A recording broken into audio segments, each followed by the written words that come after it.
Don't stop. Then I will do the... Edit, yeah. La ausencia de mi gato se ha convertido en un duende sórdido, un grillete, ángel que me amputaron y dejó un hueco en el futuro.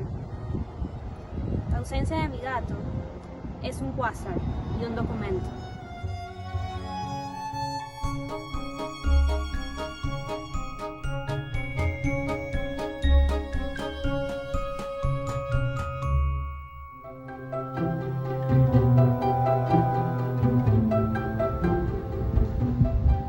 Mamá me roba la plata, el sueño, los gatos, me roba los novios.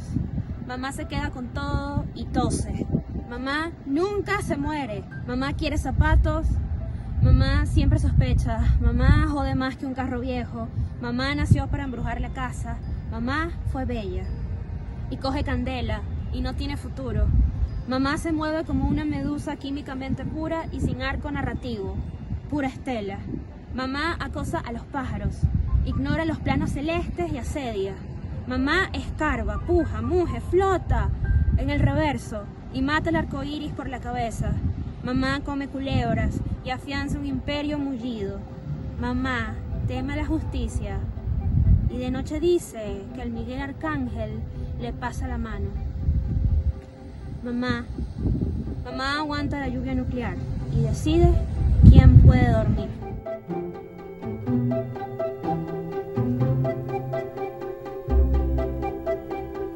Buenas tardes, buenos días en algún momento, amigos. Bienvenidos a la presentación de Cosmonauta de nuestra querida Ensa García Reaza. Ensa nació en Puerto La Cruz en 1987, es narradora y poeta, autora de los libros de cuentos Cállate poco a poco, ganador del Inéditos de Monte Ávila en 2007, del Premio Nacional Universitario de Literatura por El Bosque de los Abedules en 2010 y de Plegarias para un Zorro en 2012. Dentro de su obra poética está El Animal Intacto, publicado en Colombia en 2015, y Cosmonauta este año con la Fundación La Poética. Además, fue invitado al programa de intercambio de la Universidad de Iowa en 2017 y a ser escritora residente en la Universidad de Brown en 2018.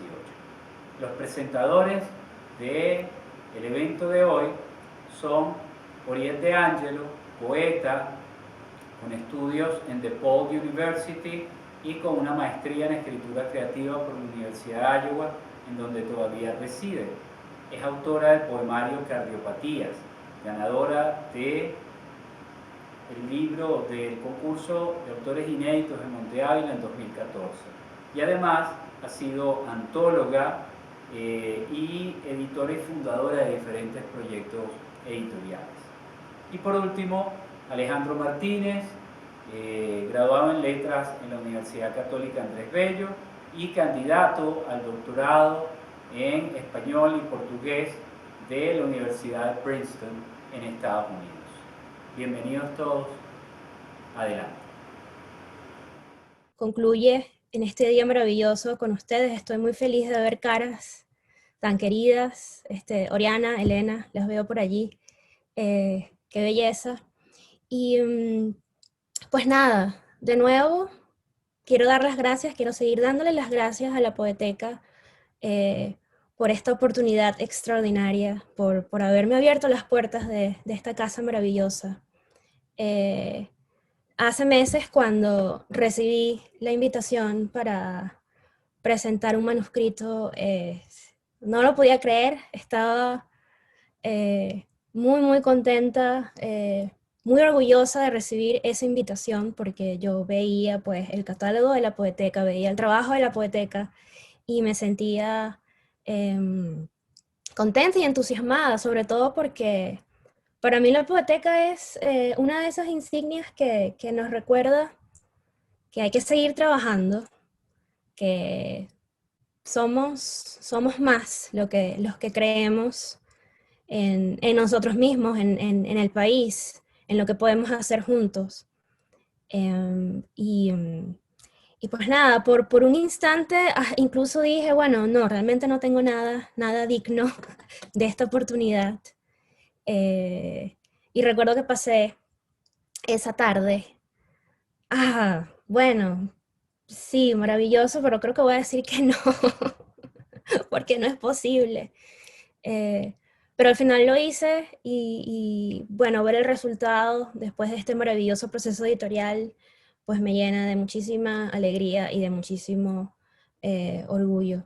También me parece importantísimo resaltar que para mí Cosmonauta, ver como Cosmonauta publicado con la Poeteca también es de alguna manera el cierre ideal para este proceso de 2 años en esta residencia que llevé a cabo con la Universidad de Brown.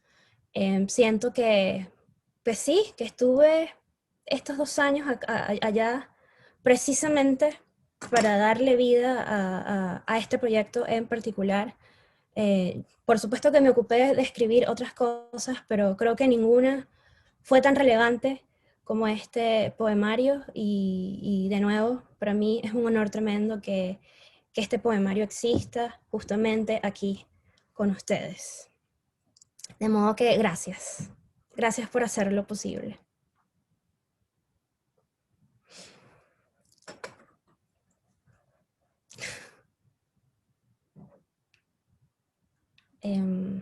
Chévere. Le damos entonces la palabra a Uriet. ¿Te parece, Uriet? ¿De comenzar? Perfecto. Bueno, también gracias a todos por estar acá, gracias a la Poeteca, Marlo, Ricardo, Jacqueline y Ensa, por supuesto, por invitarme a ser partícipe de esta presentación. Y es curioso porque es la primera vez que estoy en un evento organizado en Venezuela, no solo digital, sino desde que me fui, ¿no? Primera vez que estoy. Y me siento allá. De hecho, apenas entré al Zoom, vi a Ricardo, vi a Jacqueline y vi a Marlo y me alegré mucho y fue como entrar a una librería, entrar otra vez a Alejandría y ver a Ricardo, ¿no? Entonces, es muy importante para mí y creo que para todos los que no estamos en Venezuela, es muy importante esto. No sabía qué tan importante en términos de emociones iba a ser hasta que entré. Y no me voy a poner a llorar porque estas cosas pasan así y uno llora y uno extraña. Y estamos para celebrar este libro que les decía también que es una belleza literaria en cuanto a la calidad de los poemas, en cuanto a la calidad de los collages, pero también en cuanto a la calidad de impresión y edición y trabajo que realiza la Poeteca. Así que eso que dice Ensa es sumamente importante. Es un catálogo bellísimo y pues estoy muy contenta de tener este libro en mis manos. Y pues la idea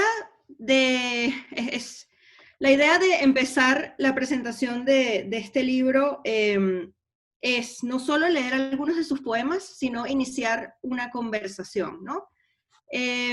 Y quiero comenzar leyendo un poema que muy gentilmente Ensa me dedicó. Y pues sabía de la existencia del poema, no sabía que estaba en este libro, y creo que le hacemos justicia al evento empezando a leer sus poemas. Así que comienzo y luego quiero, si les parece bien, hacer una pregunta. No sé si esa... ¿Sí? Ok. Ensa. Estoy viendo a Ensa como Ensa. Ok. Ajá. Voy a tener ausentes y zorros. Ajá, eso. Debo equivocarme de semen, hablar de morir antes de tiempo, como un adolescente que se da mucha importancia. Debo decir tigre, abedul, conejo y violeta, saltear en ajo carne penitente. Debo reconocer que una mente arruinada no distingue entre demonio y compromiso. Debo convencerme de que el estallido y los planetas resultantes no fueron en vano. De nuevo, para mí es un honor y un privilegio estar acá. Una de las cosas que le decía a Ensa era que hace quizás 10 años, cuando no éramos amigas, nunca me imaginé acompañarla en la presentación de un libro. Siempre te he admirado, Ensa, siempre he admirado tu trabajo, tu perseverancia, tu talento, ¿no? Así que, nada, para mí es un honor estar acá. No sé si es mejor que Alejandro lea primero el poema y luego iniciamos la conversación. Ensa, te estoy viendo a ver si me haces así, si me haces así. No, la idea era leer las presentaciones primero y luego las preguntas. Ok, bien. Bueno, voy a comenzar entonces con una pregunta. A medida que leía el libro, me llamó mucho la atención la presencia constante de la madre, ¿no? Que es además un tema que trabajas en tu narrativa. La madre ha estado en tu libro de cuentos, en tus novelas, y me suena mucho también a una tradición de poetas venezolanas que ha trabajado el tema, ¿no? Yo pensaba en María Auxiliadora Álvarez, Matilde Mármol, por ejemplo, la misma Millo Bestrini, y siempre me ha llamado la atención cómo uno construye su identidad, no solo como mujer, sino como poeta, a partir de la figura de la madre. Entonces, quiero preguntar precisamente por esa construcción de tu identidad como mujer y como poeta a partir de la figura de la madre, y ya no solo desde un punto de vista biográfico, sino también desde un punto de vista poético, cómo tú de alguna forma construyes tu identidad y tu voz a partir de esta figura. A ver, pero es que yo creo que en parte lo único que he hecho durante toda mi vida es justamente recoger los pedazos de todo lo que mi mamá ha destruido en el camino. Y creo que una de las cosas más relevantes que me pasó justamente durante la residencia en Brown es que te dan tiempo y espacio para pensar y escribir, y de pronto no tienes, ya no tienes que preocuparte por conseguir comida o por guardar agua, y entonces tienes todo este tiempo, ¿y qué haces? Bueno, miras al pasado. Y una de las cosas que descubrí en ese momento es que, oye, yo estoy obsesionada con mi mamá, como todo el mundo.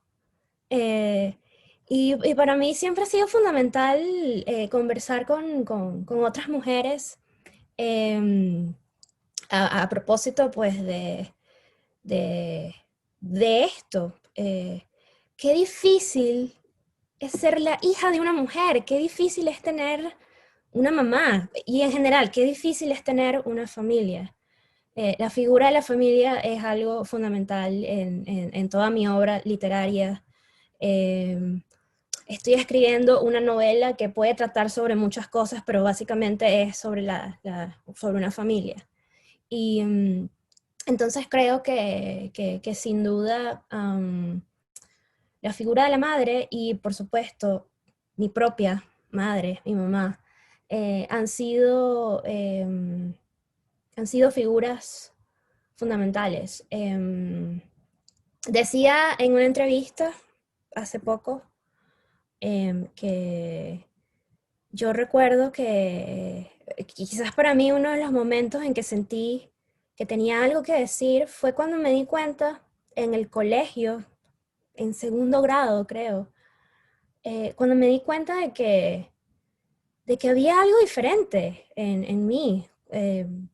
Yo notaba que los otros niños, primero que la lonchera de los otros niños no olía a cigarro, porque mi lonchera, mi arepa envuelta en papel aluminio y mi termito siempre olían al cigarro de mi mamá, al Belmont. Entonces, primero eso, cuando me di cuenta de que eso nada más me estaba pasando a mí en segundo grado A, yo decía, cónchale, pero ¿qué es esto?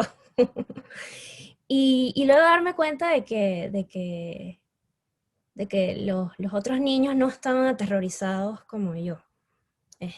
Y entonces eso me llevó a decir mentiras.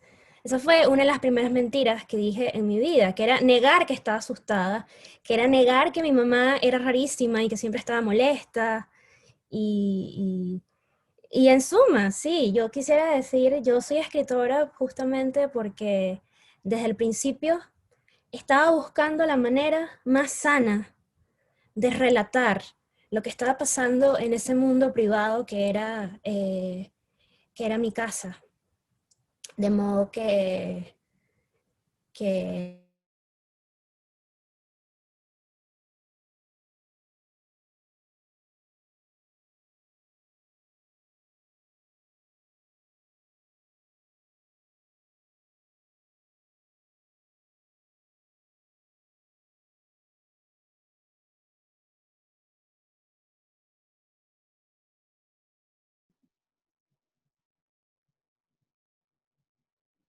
Sí, esa se congeló. Vamos a esperar a que reconecte. Las nevadas en Iowa. Sí, justo, lástima, no sé si puedo mostrarles la ventana, posiblemente pueda, pero mientras, bueno, vamos a ver si lo hago, quitando el fondo para mostrarles la nevada de Iowa. A ver si se ve bien. Así amanecimos hoy, acá. No sé si ven. Sí. Ok. Lo cual es, no voy a decir que extraño, pero es la primera vez que cae nieve desde que empezó la temporada, el invierno. Y sí, efectivamente eso hace que las conexiones sean difíciles. Uno pensaría que no, que en Estados Unidos no pasan esas cosas, pero sí pasan, sí pasan. De repente el cable de fibra óptica se congela y te quedas sin internet, o llueve y se te va el internet, entonces. Aquí ajá, está ¿qué Ensa ya. pasó? ¿Qué pasó? Fui yo, porque yo seguía estando conectada y bueno. Sí, te Ah, fuiste un momento, pero aquí estás. bueno, ¿qué estaba diciendo? Me estaba quejando de mi mamá, sí, que ese es De mi, lo que te hizo escritora. ese es mi Estabas deporte hablando de todo ese favorito. proceso. Sí, además que sí, cuando estaba desarrollando, cuando estaba al principio de mi idea de ser escritora, cuando empecé a leer en la adolescencia, yo recuerdo que ella me dijo, ay, pero qué fastidio, qué fastidiosa, a mí qué me importa que quieras escribir, o sea, ¿qué es eso? Que de lo último, algo así me dijo en una discusión. Y yo dije, ay, mira, no seas tú tan loca, porque por supuesto que vas a ser escritora. Y, y es por eso que yo uso los dos apellidos, ¿no? Yo después la fastidiaba diciéndole, viste que sí, sí lo logré, y además uso también tu apellido para que te acuerdes de eso todos los días. Eh, y todo esto, por supuesto, lo conversamos riéndonos, porque si algo tenemos ella y yo es que sí compartimos un sentido del humor bastante especial. Eh, y, y por supuesto que si en ese sentido me conecto con una tradición en la poesía venezolana, pues me fascina, porque si algo tiene Venezuela es poetas, y poetas mujeres extraordinarias. Y bueno, ya quisiera yo, ya quisiera yo llegar siquiera a la mitad eh, de esa grandeza. Así que sí, en cuanto a la madre, eso es lo que puedo empezar a decir. Eh, no, y Oriet, no te pongas, no te pongas triste, no me voy a molestar contigo. Oriet me estaba escribiendo. Las preguntas eran después, pero no importa. Esto tiene que salir va a salir como tenga que salir, y ya está. Y todos felices. Esa es la historia de mi vida, preguntarle a los demás si están molestos conmigo. Perdón, Alejandro, te quité todo el espacio de presentación y empecé a hacer preguntas. Uno piensa que Zoom va a ser más fácil y ordenado y no, así que disculpen. No, lo peor es que yo mandé una nota de voz en la mañana explicándole, explicándole a los presentadores, pero no importa, todos felices y contentos. No sé si tienes otra pregunta. Y No, después. Por favor, Alejandro, presenta, habla, yo me callo por unos cuantos minutos. está bien, ardilla. Bueno, Alejandro. Bueno, no se preocupen, esto del Zoom es un aprendizaje para todos. Bueno, todo este semestre, no, desde marzo hemos estado aprendiendo a dar clases por Zoom allá en la universidad, aprendiendo a relacionarnos por Zoom y siempre pasan cosas inesperadas, desde compañeros que hacen sus presentaciones para las clases, siguen compartiendo la pantalla y empiezan a chatear con otros compañeros, a hablar mal del profesor enfrente de todos nosotros. Es decir, hay tantas historias con el Zoom que bueno, que algún día habrá que escribirlas. Bueno, yo también estoy muy contento y muy feliz de compartir este espacio, de presentar este trabajo tan maravilloso de ENSA, Cosmonauta. También estoy muy agradecido con la Poeteca. Yo me fui a finales de 2014 de Venezuela, no he regresado por ahora, pero sé que una de las primeras cosas que quiero hacer cuando vuelva es visitar la Poeteca y conocerles. Además, aquí hay muchas personas, incluyendo a la propia Oriet, que siempre hemos tenido contacto de manera virtual. Yo creo que incluso estando todavía en Venezuela, pero nunca nos hemos visto tampoco en persona, a pesar de que estamos los dos en Estados Unidos. Y bueno, yo voy a leer un texto que escribí para presentar para presentar Cosmonauta. Dura alrededor de 10 minutos y luego eso podemos seguir conversando y haciendo preguntas. Muy bien, voy a empezar entonces. Un segundo. Ok. A ver. Cuando terminé mi primera exploración de Cosmonauta, quedé dudando de cómo proponer algunas claves de lectura sobre este artefacto que demandaría más bien un seminario para su inagotable discusión. Y digo artefacto a falta de mejor palabra, o porque decir libro me parece ya insuficiente para este conjunto de textos, imágenes, disposiciones textuales y símbolos desplegados como una constelación de recuerdos, imaginaciones, invenciones, pieles, dolores, deseos, que Enza García congrega en Cosmonauta. Este título me hace pensar también en el Altazor de Vicente Huidobro, en la sensación de desprendimiento de su hablante lírico, esa experiencia de la caída y desarticulación del sujeto, ese devenir del lenguaje en el canto séptimo cuando leemos o quizá escuchamos una pura secuencialidad vocálica que hace implosionar el propio libro. Pero a diferencia del poeta chileno, o mejor dicho, entre muchas diferencias que podamos hallar entre Altazor y Cosmonauta, resulta que en este último, más que una caída, estamos ante un estallido espacial que se expande y nos hace navegar por tiempos y lugares inhóspitos. En Cosmonauta, todo parece estar al borde del desmoronamiento, en un abandono y una soledad que no logran resarcirse. Pero este derrumbe, este desplome, perdura el borde, en suspenso, o como escribe Enza al cierre de Cosmonauta, el fin del mundo era esto, un cohete que no tenía cielo. Este permanente estado de flotación de un cohete sin cielo se trasluce también en la propia disposición del artefacto, donde se me hace difícil aterrizar y quedarme con una sola imagen o poema, donde cualquier alunizaje es tan solo momentáneo, donde más bien siento la necesidad de continuar sondeando la galaxia que Enza ha armado. Así, cuando me acerco a Cosmonauta, no puedo leerlo u observarlo como tradicionalmente nos han enseñado a abordar un libro. Por su propia disposición, Cosmonauta tiene varias formas de ser leído, visto u hojeado.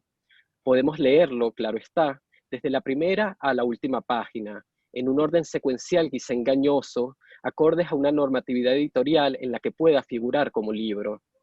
Podríamos también centrarnos solo en cada collage o recortajo, como los denomina Enza en su Facebook, intentando armar una poética visual del funcionamiento de sus recortes, de las configuraciones de sus imágenes y sus hilvanaciones con los textos escritos a mano o tomado de publicaciones impresas que las acompañan. También podríamos atender exclusivamente a los 9 pasajes narrativos, tipográficamente de mayor tamaño, suerte de abrebocas de cada sección de poemas, pero que a su vez imagino como anotaciones de un diario. O tal vez podríamos ignorar todo ello e ir directo a los poemas, dispuestos de manera más difusa a lo largo de las páginas, diferenciados de los 9 pasajes al tener un tamaño de letra menor. Sin embargo, pienso que más bien debemos adentrarnos en este artefacto como cosmonautas u observadores de galaxia, errando en una constelación de imágenes, materialidades y formas sin puntos cardinales que nos guíen, para entonces armar nuestro propio mapa, nuestro personal tablero de dirección, en la medida de que vayamos localizando o proyectando puntos de referencia que nos sitúen o anclen temporalmente. Así, algunas configuraciones o constelaciones de sus recortajos, poemas y pasajes harán que prestemos más atención a la memoria familiar, pero en otras será el cuerpo, marcado por, como escribe Ensa, rastros de aquel estallido donde mueren dinosaurios. Y en otras, más bien, la experiencia del migrante cobra lugar. Adentrarse en Cosmonauta, insisto, no supone buscar el producto final, es decir, no implica descender en alguno de sus planetas o satélites textuales y visuales para plantar una bandera. Más bien, Cosmonauta precisa de sumirnos en el propio proceso de su construcción, entender cómo sus partes funcionan en simultaneidad, preguntarnos por la estructura de sus collages, por cómo se disponen entre uno y otro poema, qué figuras y símbolos retornan una y otra vez, sea en verbo o en imagen, qué relaciones se van estableciendo entre cada signo, palabra, ícono u objeto que Ensa ha decidido presentar en conjunto. Pero todo esto, Cosmonauta resulta ser también un artefacto que viaja, que se desplaza entre espacios y temporalidades heterogéneas, flotando sin gravedad a la deriva, como una nave que transporta o lleva una colección de muestras recopiladas de diversos asteroides. En este sentido, Cosmonauta me hace pensar también en Walter Benjamin y en Marcel Duchamp, sobre los que volveré en un momento. En uno de los poemas, Ensa escribe: abrí una gaveta y me atacaron fotos viejas.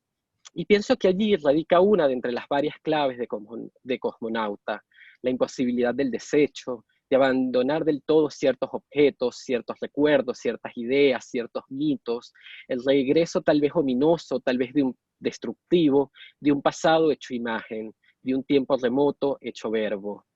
Sin embargo, esta acumulación de objetos, recuerdos, palabras, oblitera incluso la razón del conservar, el objeto que la lleva a archivar. Tengo asuntos secretos. De hecho, no recuerdo dónde los puse. Escribe Ensa sobre un collage al que acompaña con el interrogativo where. Estos asuntos secretos quizás estén dispersos a lo largo de Cosmonauta, atrapados en un umbral de silencio donde esta o este cosmonauta continúa errando. En una reciente entrevista realizada por Sandra Caula, Ensa hace énfasis en su tendencia a acumular cosas, y cito: acumulo fotos que tomo, acumulo productos de papelería japonesa y todo cuanto pueda reciclar para mis collages. Acumulo cajas de colores y siempre recuerdo cuando las cosas me faltaban. Recuerdo los momentos más humillantes. Quiero detenerme un momento en este afán acumulativo, en esos niños titanes, como escribe Ensa en un poema, que crecen y recogen sus cosas muertas en un saco, para entonces especular sobre esta gaveta de las fotos viejas. Imagino Cosmonauta ya ni como libro ni como artefacto, sino como un cúmulo de papeles en una gaveta en un escritorio de Ensa en la Universidad de Brown. Pero también imagino Cosmonauta viajando con ella en una maleta desde Venezuela a Estados Unidos. Cosmonauta es un refugio, ese estado de la imaginación que, según Ensa, es a la vez el único lugar donde estamos a salvo, pero donde a la vez podemos ser heridos. Cosmonauta constituye la emergencia del despliegue de palabras e imágenes que Ensa ha ido acumulando durante años, símbolos y voces que no pierden su cadencia a pesar de la distancia y a pesar del tiempo. Como la maleta de Walter Benjamin, con el valioso manuscrito que intentó proteger a toda costa antes de morir, hoy perdido y del cual se especula que pudo haber sido una versión final de sus tesis de la historia, o como Marcel Duchamp con su caja en una valija, un museo en miniatura con réplicas de gran parte de su trabajo como artista y que llevó consigo a Estados Unidos huyendo del avance del nazismo en Europa, Cosmonauta es un archivo migrante, un artefacto capaz de contener en sí un universo donde lo personal no puede separarse de la urgencia del presente. Y quiero ya cerrar pensando en la futuridad de este artefacto. Como tengo el placer, pero también el vicio de estar viviendo 24/7 en la academia, encerrado en, como diría Borges, ese universo que otros llaman la biblioteca, y más aún en un campus universitario que, como dijo alguien que lo visitó, solo se escucha el murmullo de la gente pensando todo el tiempo, no puedo dejar de especular en los posibles textos, reflexiones, ideas, tesis, tweets que surgirán a partir de Cosmonauta. Como cuando me preguntan una y otra vez sobre qué se ha escrito en literatura, sobre la diáspora venezolana, sobre la dictadura, sobre la crisis social, se me hace todavía muy complicado desplegar una lista exhaustiva de obras y artefactos, tal vez porque seguimos tan sumergidos en esta debacle, tal vez porque el mercado literario prefiere ciertas narrativas. Sin embargo, y aquí termino, tras haber navegado en Cosmonauta, encuentro que este artefacto de Enza García no es tan solo una valiosa obra visual y literaria, sino una intervención fundamental que desde ya hay que tomar en cuenta para cualquier lectura o abordaje sobre la realidad venezolana. Gracias.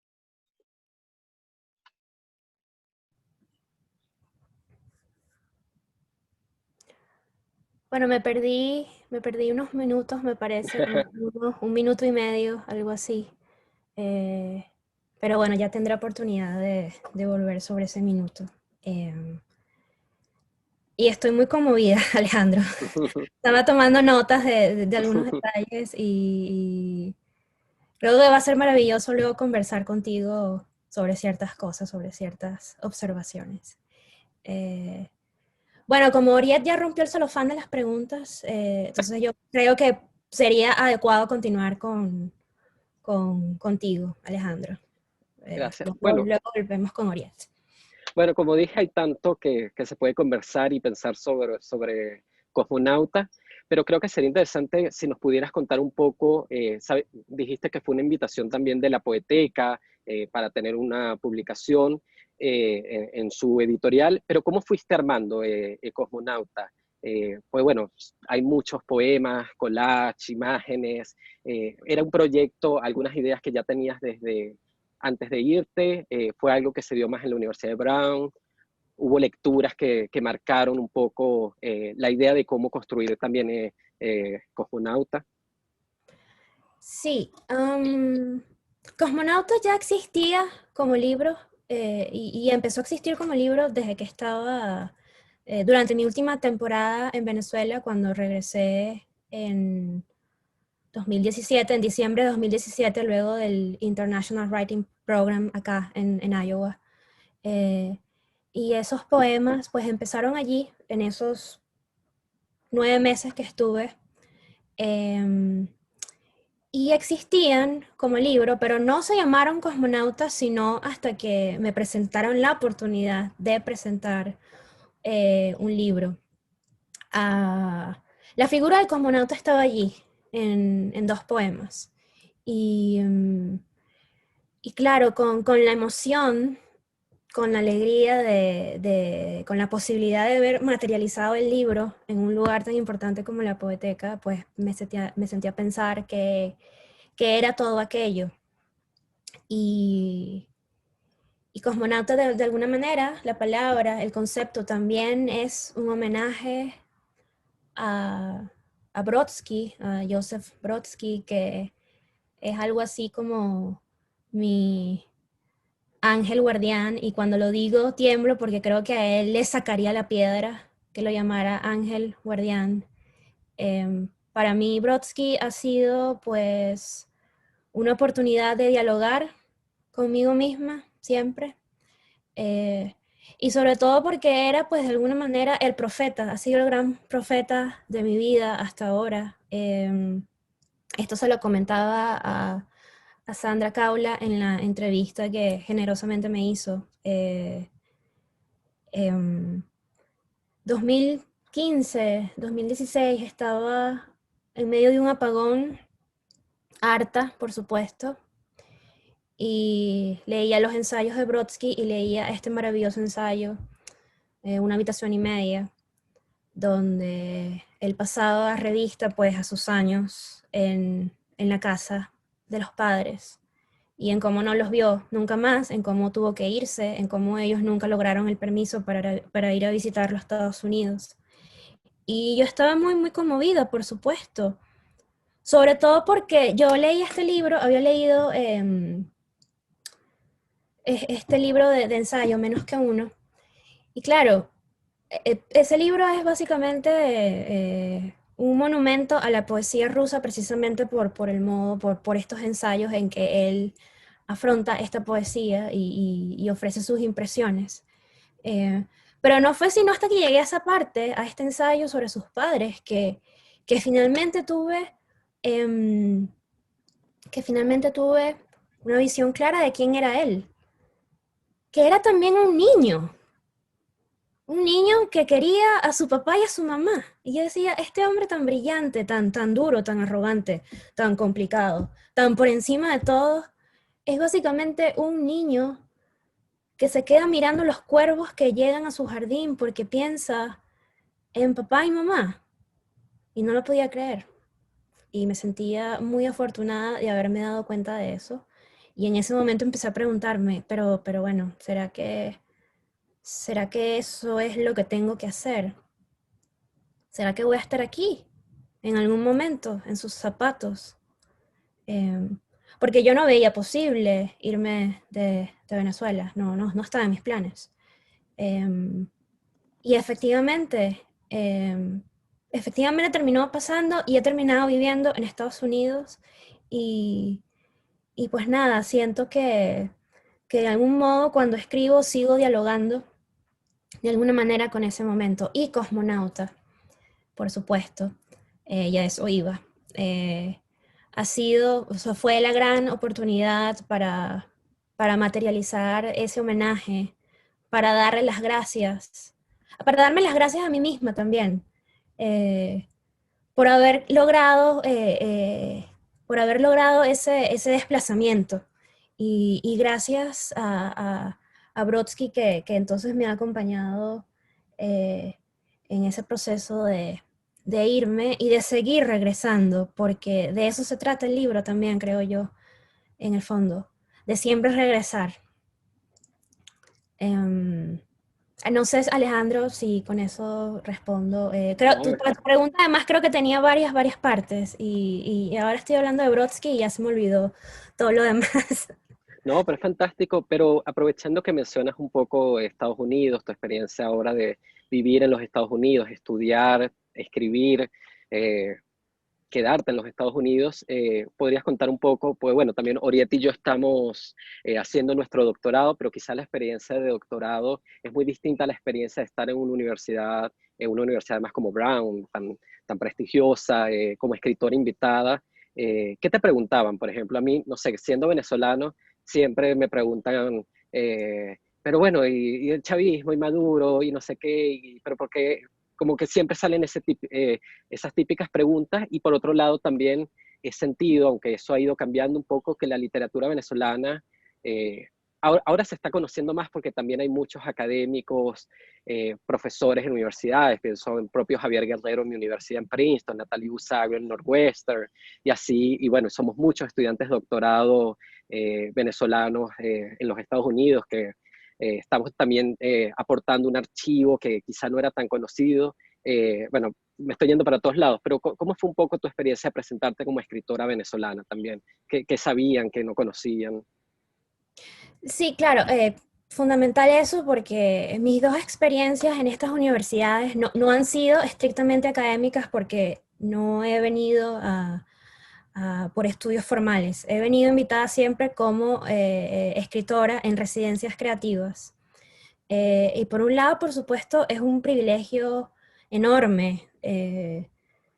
Bueno, durante mi tiempo en la Universidad de Iowa, que era además la primera vez que tenía la oportunidad de hacer algo de ese tipo, además en otro idioma, fue abrumador, fue extraordinario y fue abrumador.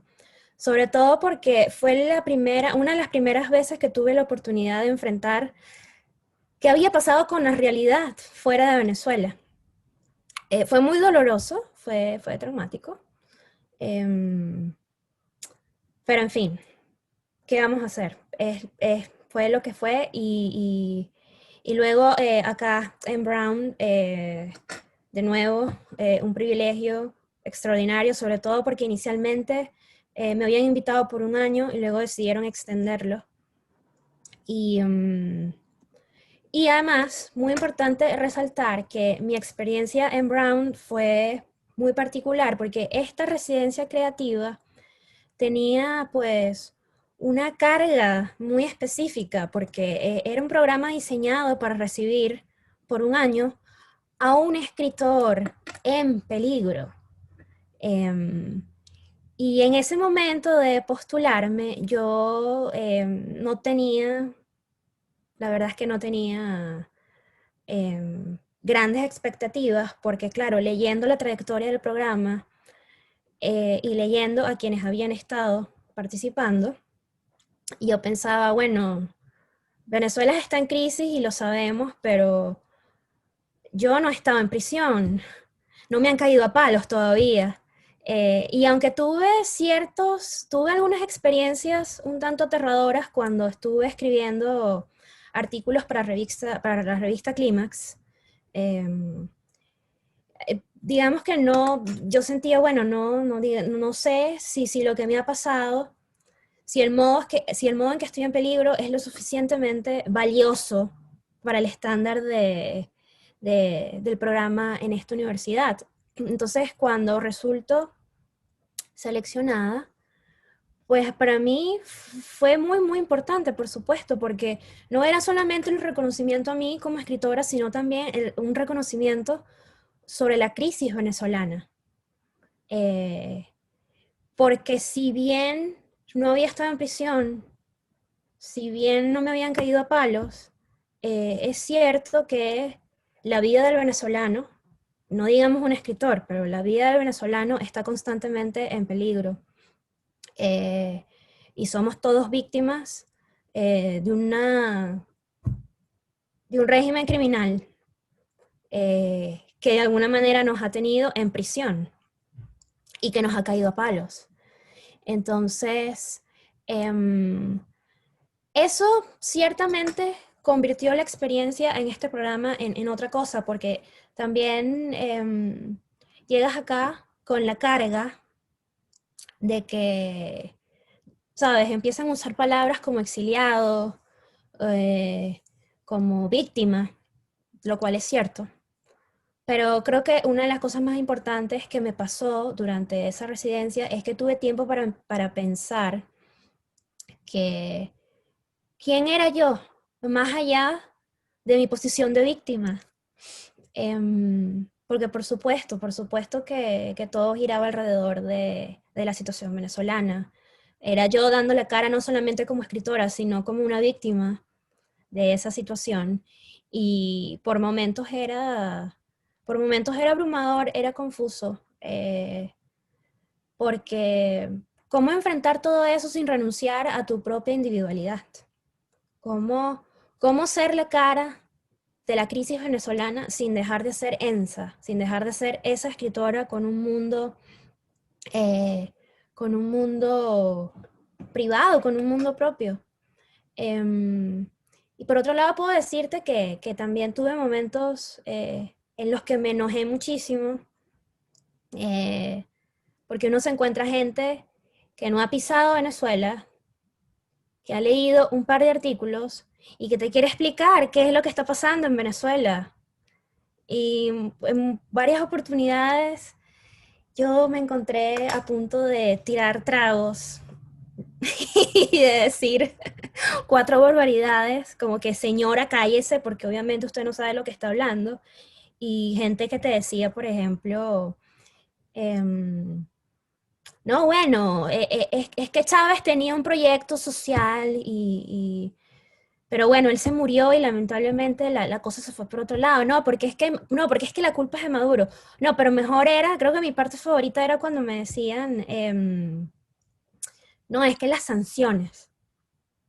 la culpa de la crisis es de las sanciones. Y yo decía, sí, porque ¿será que yo estoy aquí por culpa de las sanciones? Debe ser por eso que la universidad me eligió a mí, por las sanciones. Y debe ser por eso que es que yo tengo que mandarle comida a los gatos y tengo que hacerme cargo del bienestar de mis padres y tengo que estar pendiente de si tienen agua potable. Sí, por las sanciones, por supuesto. Y en algún momento tuve la oportunidad de decirlo y ese era para mí uno de los puntos de honor. No dejar que nadie me explicara lo que estaba pasando, porque es terrible, es humillante. Y pues espero haberlo hecho bien, espero haber dejado claro algunos detalles. De nuevo, no sé si respondí tu pregunta, Alejandro. Creo que también me preguntabas en la pregunta anterior, creo que me hablabas de lecturas. Bueno, creo que Brodsky ya lo mencioné. En el libro hay una cita de la novela Lani de Max Potter que me acompañó muchísimo desde principios de año y también ha sido una inspiración para ser fiel a mí misma como creadora. Pareciera que es un lugar común, pero yo creo que esa es la batalla cotidiana para cualquier creador, ser fiel a sí mismo. Y eso se lo respondía a José Pulido en la entrevista que me hizo recientemente.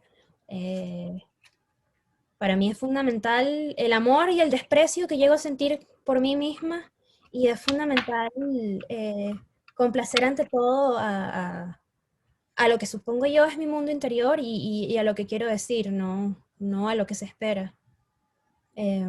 Porque por supuesto, uno reacciona a las críticas, uno reacciona al mercado, uno reacciona a lo que la gente cree que eres. Y pues nada, esa es la batalla. Oriet, creo que podemos continuar contigo. Sí, curioso lo que mencionan ambos de las menciones a Venezuela en las universidades en Estados Unidos. Mi experiencia es opuesta. Venezuela no existe en Iowa City, lo cual es interesante. Yo hablo de Venezuela y la gente piensa que soy de Minnesota. Y a veces no los corrijo. A veces ya digo, sí, Minnesota. Nunca he ido a Minnesota. Pero la razón por la cual no los corrijo es porque así explique Venezuela, les da igual. No saben dónde queda, no saben qué está pasando, no saben qué está pasando. Yo enseño español en la universidad, enseño a estudiantes de pregrado, y en nuestro libro de español hay un capítulo dedicado a Venezuela, donde el tema más importante es cómo decir regateo en español. Ese es el tema dedicado a Venezuela en el libro de texto. Y yo siempre agarro un tiempo, ¿no?, de la clase para decirles, miren, yo soy venezolana y esto es lo que está pasando allá. Y curiosamente, varios de mis estudiantes han tenido esta síndrome del Salvador, ¿no? Y me dicen, ¿y qué podemos hacer nosotros, los estadounidenses, para ayudarlos en Venezuela? Es verdad, sí. Para ayuda, ¿qué está haciendo Trump? Y yo, no, nada, mira, con que sepan algo más de la palabra regateo sería excelente. Entonces, es curiosa la experiencia, ¿no?, de escribir Venezuela y hablar de Venezuela en Estados Unidos. Y mi pregunta va por allí. A medida que leía el libro, encontraba que había una reunión de voces y de tiempos verbales y de momentos poéticos. Hay poemas donde hablas desde Venezuela, hay poemas donde hablas en Estados Unidos sobre Venezuela, y hay poemas donde hablas sobre Estados Unidos desde Estados Unidos.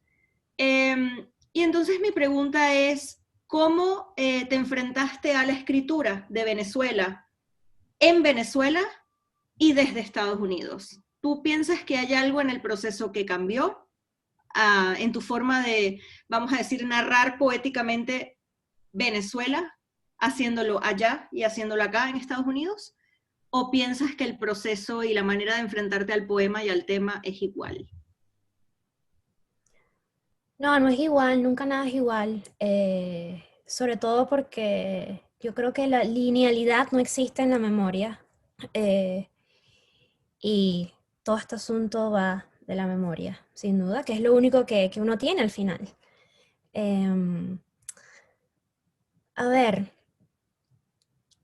sí, para mí era importante reunir en el libro esa falta de linealidad, porque el libro ante todo obedece al desplazamiento.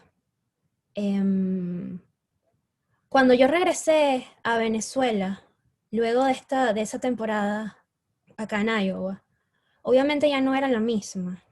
Eh, y eso, eh, sí, una manera de decirlo iba a sonar cursi, pero es que un cambio de piel es doloroso. Em, pero también era descubrir que realmente no era solamente cambiar, sino asumir algo que estaba allí y que quizás por falta de amor propio o por miedo o por síndrome de impostor, yo me negaba a aceptar. Es decir, cuando la querida Elena me invitó a postularme para el International Writing Program de la Universidad de Iowa, de nuevo, mi primer impulso fue decir que no. Yo de hecho lo primero que pensé fue, ok, no le voy a contar de esto a nadie, porque si lo cuento, lo primero que me van a decir es que lo intente. Pero es que no quiero, o sea, qué fastidio, me van a decir que no tengo la trayectoria suficiente para postularme a esto. Eh, no creo, eh, yo traduzco, yo traduzco poesía del inglés a español y me gusta mucho Eliot y Blake, pero no me van a poner ahí a estar haciendo una residencia de 3 meses hablando inglés, qué fastidio. Yo jamás he tomado un curso formal, de inglés. O sea, yo traduzco poemas y veo películas sin subtítulos, pero no es como que yo sepa, no es como que pueda, no es como que pueda mantener una conversación de más de un minuto. Eh, pero al final dije que sí y al final me postulé y al final pasé por esa experiencia de 3 meses. Y que de algún modo fue la destrucción de la persona que era y fue también asumir que tenía derecho a ser la persona que quería ser. Qué impresionante eso, ¿no? Uno tiene que convencerse a sí mismo de que merece las cosas que quiere. Y una vez que las consigue, tiene que seguir convenciéndose de que las merece. Una vaina loquísima, perdón, una cosa loquísima. Y por supuesto, cuando regreso a Venezuela y empiezo a escribir ciertas cosas, donde ya me situaba fuera de allí, eh, era, era una voz más honesta y, y era la voz de convencerme, porque por supuesto, por más que quisiera irme, porque tenía todos los motivos que podamos mencionar, irme para sobrevivir, irme para encontrarme con el amor. eh, Al final, pues era muy, muy doloroso, sin duda. Entonces, el proceso de irse, yo recuerdo, por supuesto, muchísimo leer de nuevo a Brodsky, cuando efectivamente estaba consciente de que tenía que salir de la casa. Y, y que, quién sabe, era asumir, esto me lo decía un amigo muy querido que se fue hace mucho tiempo. Uno se va al país y empieza a asumir que de pronto los padres se van a morir antes de que podamos vernos de nuevo. Entonces, irse era sobre todo asumir lo implacable del tiempo y lo implacable de la distancia. Eh, Implacable. Em, y bueno, ha sido igualmente implacable desde acá enfrentar este país y enfrentar entonces la memoria de lo que ha sido Venezuela. Y entonces al final es permanentemente un tráfico de voces que son siempre la mía, pero que muchas veces viven en un conflicto estruendoso, un conflicto agotador, que además ahora es un conflicto abiertamente bilingüe. Eh, Dime tú, por ejemplo, si lo fastidioso y lo abrumador que es a veces tener que explicar esta realidad. Si ya es un tema explicarlo en español, imagínate cuando lo tienes que explicar en otro idioma y además tienes que explicárselo a una audiencia muy hipócrita a la que no le importa al final.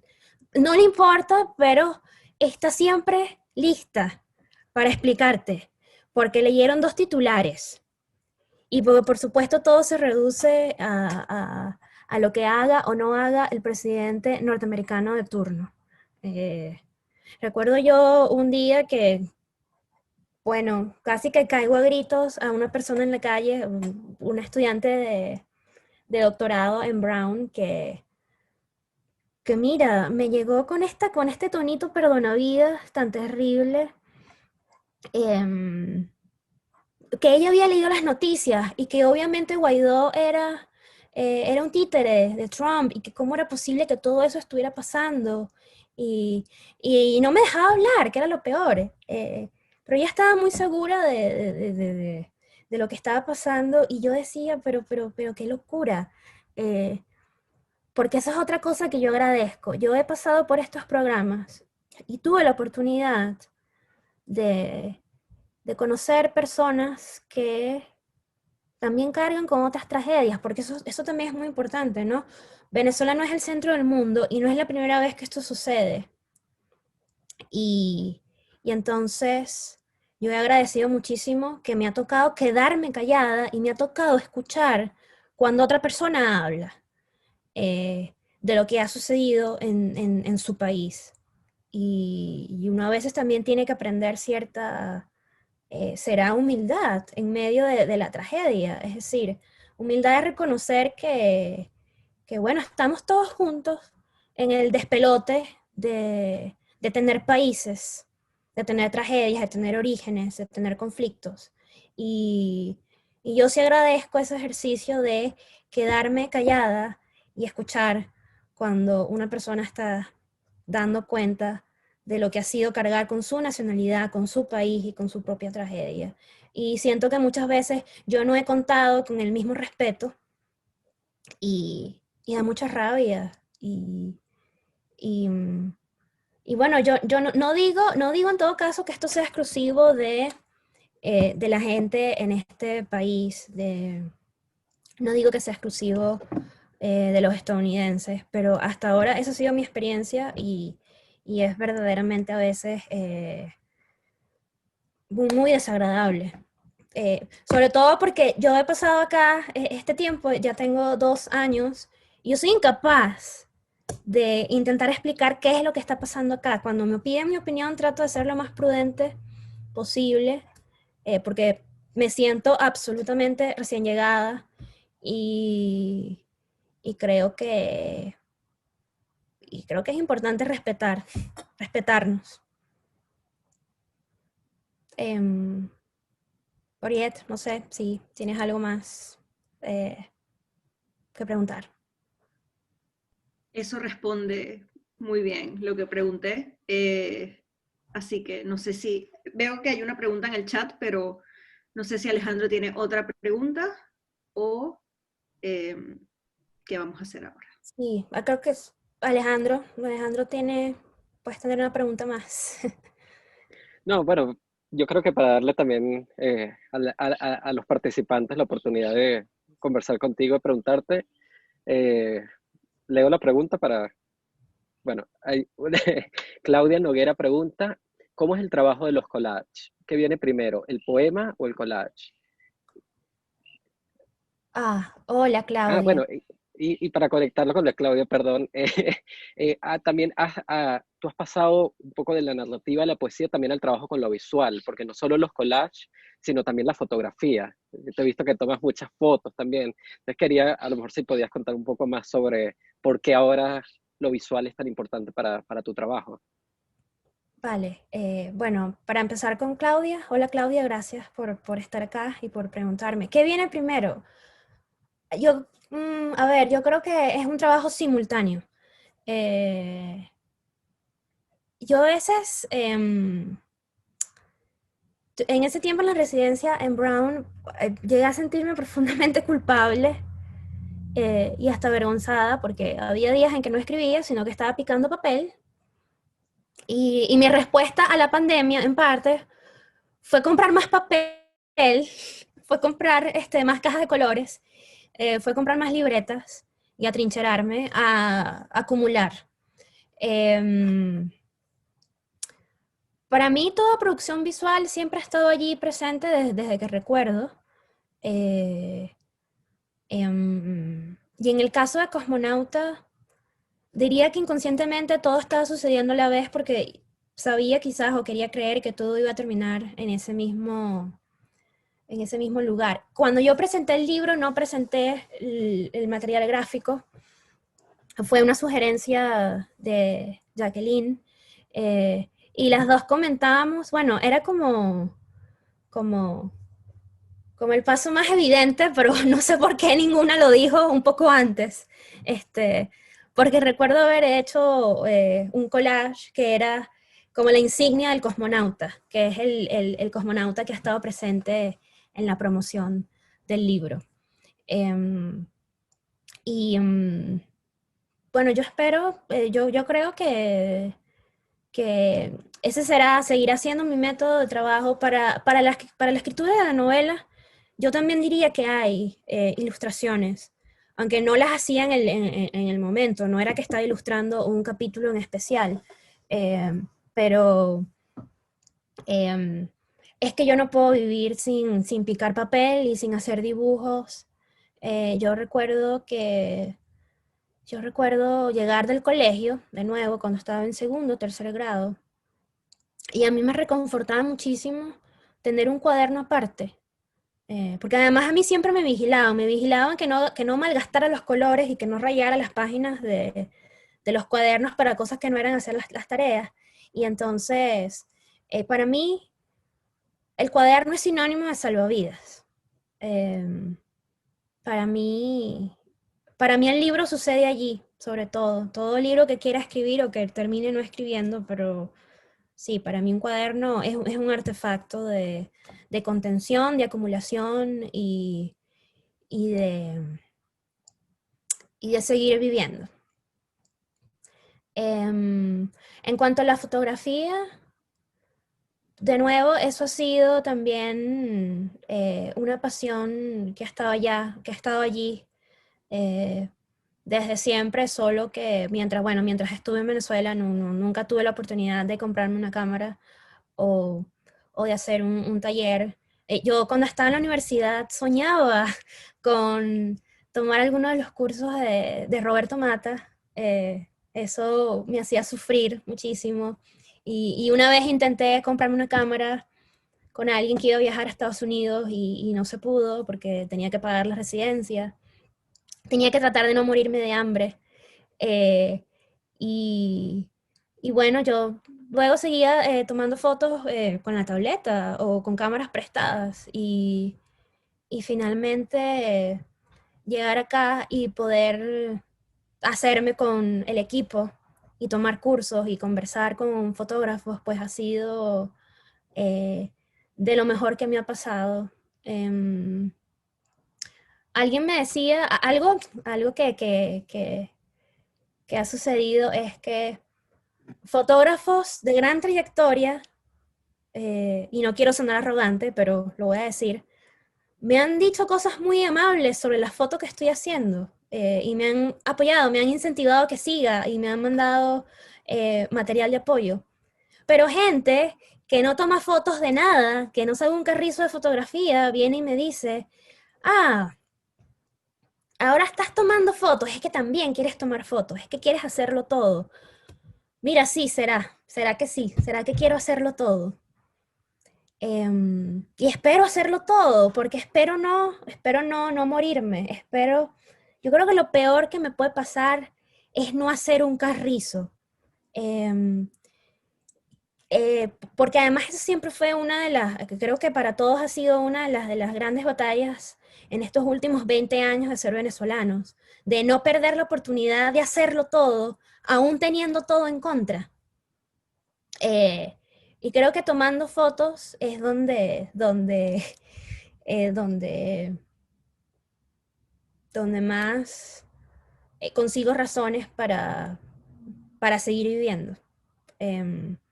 Y de nuevo también espero pues seguir tomando fotos y espero que eso siga acompañando mi proceso creativo, un proceso de escritura. Bien, ya estamos un poco sobre el tiempo y en casa de Jacqueline se fue la luz. Sigue conectada, pero de repente se puede caer. Entonces quisiera darle el pase a ella, ¿sí? Para hacer unos comentarios de cierre, dar una información muy importante, ¿verdad? Jacqueline, adelante.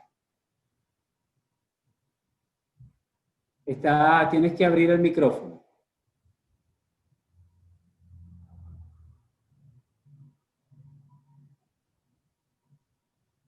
Sí, gracias. Cosa de los cosmonautas que seguimos en Venezuela, se fue la luz. Hoy estoy probando mi maravilloso UPS que hace que siga aquí conectada. Muy rapidito, para darle las gracias a todos, a ENSA por la confianza que depositó en la Poeteca.